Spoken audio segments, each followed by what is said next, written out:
以换之前没声音，换完之后这声音一直出现。然后你想说是那个皮带的关系啊，因为其他零件都一模一样啊，它就唯一差在那条皮带啊。然后那时候想到舵轮有问题，舵轮它有分台式的跟日式的。好，那我说好，那换成日式的，日式换也是一样啊。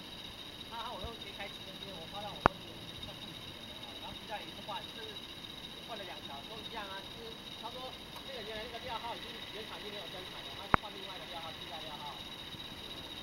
然后外面也买不到，也买不到。他装了之后就会这种声音。他说他有帮我注意，他说每一台进来的车只要换过这个皮带都一样会有这个声音。他说每台都他说不是说装你的车而已。那他问我说你开起来有没有什么异状，或者不能开，或者开起来问题？因为他那个声音其实在里面是听不到的。对啊，可是这个时候就很大声啊。对啊，这时候会很大声，会很奇怪，会这么大声。他们都试过了啦，他们都试过了。他们认为是皮带的问题啊。还有舵轮那时候也换过，换了也是一样，都没有用。